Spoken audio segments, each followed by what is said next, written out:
বিক্রেতা, পারিবারিক বস্ত্র প্রতিষ্ঠান, খাগড়া, বহরমপুর এবং লালবাগ, মুর্শিদাবাদ। ওয়াকফ বিল নিয়ে এলাকায় শান্তি শৃঙ্খলা বজায় রাখতে শান্তি কমিটির বৈঠক রেজিনগরে। রাজ্যের বিভিন্ন থানায় ওয়াকফ বিল নিয়ে অশান্তির বাতাবরণ ও বিশৃঙ্খলা সৃষ্টি হয়েছে।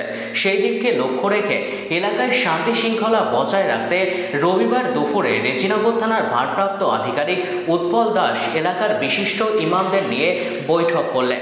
সেই সঙ্গে উপস্থিত ছিলেন এসডিপিও বেলডাঙ্গা মহতাসিন আক্তার, বিডিও বেলডাঙ্গা 2 তুহিন কান্তি ঘোষ, সিআই রেজিনগর দুর্গাপ্রসাদ মজুমদার, রেজিনগর থানার অফিসার ইনচার্জ উৎপল দাস।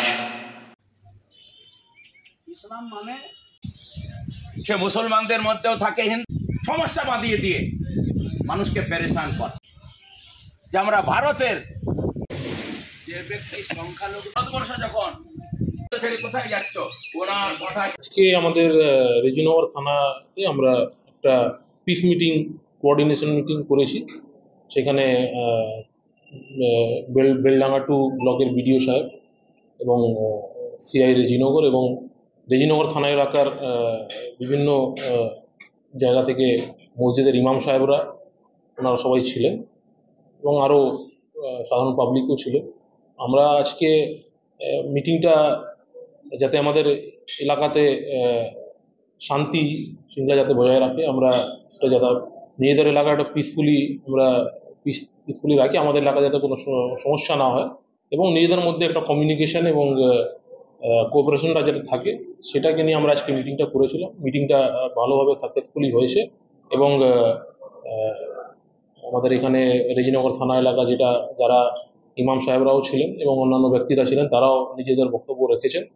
তো আমাদের এই এলাকাতে যাতে আমরা কোনো গুজবে যাতে কান না দিই, নিজেদের কোনো ভুল বোঝাবুঝি না হয়ে যাতে এলাকাটা একটু শান্তিভাবে থাকে, সেটার জন্য আমরা মিটিংটা করলাম।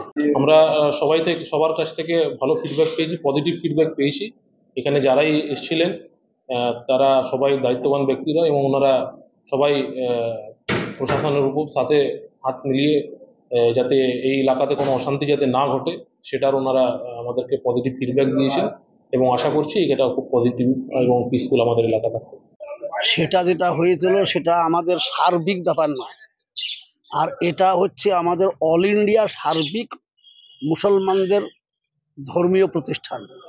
এইগুলোকে নিয়ে যখন হাত দিচ্ছে তখন আমরা এর প্রতিবাদে সোচ্চার।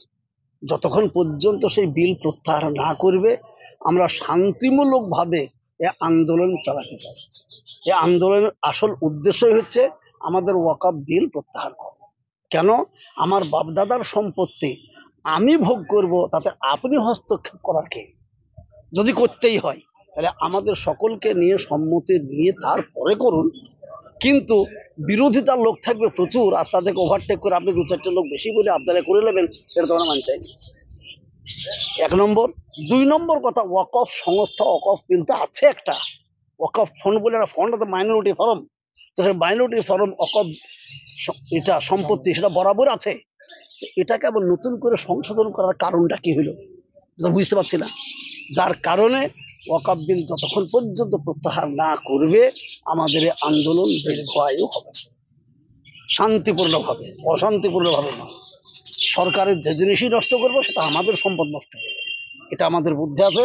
সেই জন্য আমরা সরকারের কোনো জিনিস নষ্ট না করে, ক্ষতি না করে আমরা শান্তিমূলকভাবে আন্দোলন চালিয়ে যাবো, এটাই আমাদের কথা। আমার নাম মৌলানা কারি রিয়াসতুল্লাহ সাহেব, বাড়ি দাঁতপুর, থানা রেজিনগর, জেলা মুর্শিদাবাদ। সব সংশোধনী বিল যে আমাদের নরেন্দ্র মোদী সরকার এনেছে, আমরা তার ভরপুর বিরোধিতা করছি এবং তা মানছে না, প্রথম কথা।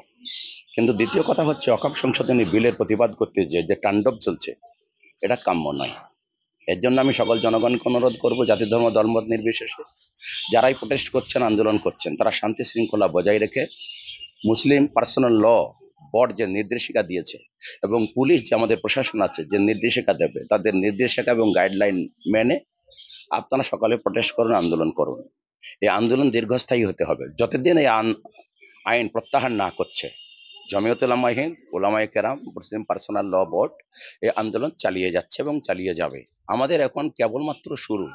এখনই যদি আমরা হট্টগোল করি তাহলে কিন্তু গর্হিত কাজ হবে। ভারতবর্ষ আমাদের প্রিয় দেশ, এই দেশ আমাদের, এই দেশকে সে সুজালা হবে, সুপালা হবে, সংরক্ষিত থাকবে, সে দায়িত্ব আমাদের প্রত্যেক নাগরিকের।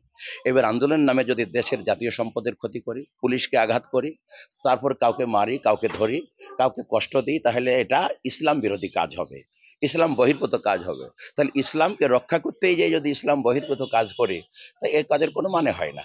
এই জন্য আমি সকলের কাছে অনুরোধ করব, আপনারা শান্তি শৃঙ্খলা বজায় রাখুন, নিয়ম মেনে চলুন, প্রশাসনকে সহযোগিতা করুন। আপনারা সংবিধান মেনে, শান্তি শৃঙ্খলা মেনে, সাংবিধানিক নিয়ম মেনে যে প্রটেস্ট করা, আন্দোলনের যে অধিকার আমাদেরকে দিয়েছে ভারতের সংবিধান, সেই সংবিধান মেনে সকলেই প্রটেস্ট করুন, নিয়ম মেনে করুন, শান্তি শৃঙ্খলা বজায় রাখুন। তা না হলে হিতে বিপরীত হবে, ইসলামের ক্ষতি হবে, আর আপনারা যে উদ্দেশ্য যাচ্ছেন সেই উদ্দেশ্য ব্যাহত হবে। এই অশান্তির বার্তা আমরা কেউই চাই না, এবং এর আগেও যে অশান্তি বার্তা হয়েছিল তাতে কাদের ক্ষতি? আমাদেরই ক্ষতি, আমাদেরই ক্ষতি, এবং ইসলামেরই ক্ষতি হবে, দেশের ক্ষতি হবে, জাতির ক্ষতি হবে, অর্থনৈতিক সংকট দেখা যাবে, বিশৃঙ্খল দেখা যাবে। এক শ্রেণীর লোক চায় তারা পায়ে পা লাগিয়ে অশান্তি করা, তাদেরকে এড়িয়ে চলার জন্য, যারা অশান্তি করার জন্য চেষ্টা করছে তাদেরকে এড়িয়ে চলার জন্য আমি সকলের কাছে অনুরোধ করব, খবরদার বিশৃঙ্খলা বিভেদে পা দেবেন না। সকলে শান্তি শৃঙ্খলা বজায় রেখে পুলিশের গাইডলাইন মেনে আপনারা আন্দোলন চালিয়ে যাবেন। বর্তমানে ওয়াকফ আইনের বিরুদ্ধে সমগ্র মুসলিম জাতির পক্ষ থেকে সারা ভারতবর্ষ জুড়ে যে আন্দোলন চলছে, এই আন্দোলনকারীদেরকে আমি একটা বার্তা দিতে চাইছি, তারা শান্তিপূর্ণভাবে আন্দোলন করুন। এবং বিশেষ করে এই মুহূর্তে, বিশেষ করে মুর্শিদাবাদের মানুষ ছোট ছোট 100-200 মানুষের জমায়েত করে নিজের পাড়ার আন্ডারে কিংবা নিজের গ্রামের আন্ডারে আন্দোলনটা বজায় রাখুন। আন্দোলন আমাদের বজায় থাকবে যতদিন পর্যন্ত এই কালা কানুন বাতিল না হচ্ছে, ততদিন পর্যন্ত আমাদের এই আন্দোলনটা চলবে। কিন্তু কোনো থার্ড পার্টি এসে বা কোনো উচ্ছৃঙ্খল ব্যক্তি এসে আমাদের এই আন্দোলনে যদি পায়ে জাল ভরে দেয় বা এটাকে যদি বিঘ্ন ঘটায়, তাহলে কি হবে? আমাদের আন্দোলনটা কিছুদিন গিয়ে থমকে যাবে। আমাদের এই আন্দোলনটা হচ্ছে সুদূর প্রসারী, মাসের পর মাস এবং বছরের পর বছর চালিয়ে যেতে হবে, তবে আমরা এই আন্দোলনের সুফল পাবো। যারা শুভবুদ্ধি সম্পন্ন মানুষ, তাদের কাছে ধর্ম বর্ণ নির্বিশেষে তাদের কাছে আমি অনুরোধ করব, দয়া করে শান্তিপূর্ণ মানুষ যারা আছেন তারাই আন্দোলনে অংশগ্রহণ করবেন। উচ্ছৃঙ্খল মনোভাবাপন্ন ব্যক্তি আমাদের এই ওয়াকফ আইনের বিরুদ্ধে আন্দোলন থেকে বিরত থাকবেন। আর এলাকার সমস্ত জাতি ধর্ম বর্ণ নির্বিশেষে প্রত্যেকটা বৃদ্ধ আবাল বনিদার কাছে আমার একটাই বার্তা, সেটা হচ্ছে আপনারা নিরাপদে আছেন, নিরাপদে ছিলেন, নিরাপদে আছেন এবং নিরাপদে থাকবেন। আপনাদের কেউ কোনো ক্ষতি করতে পারবে না, কেননা আমরা ইতিপূর্বে নূপুর শর্মার যে ব্যাপার, সেই ব্যাপারে আন্দোলন করে তা থেকে আমরা শিক্ষা পেয়েছি।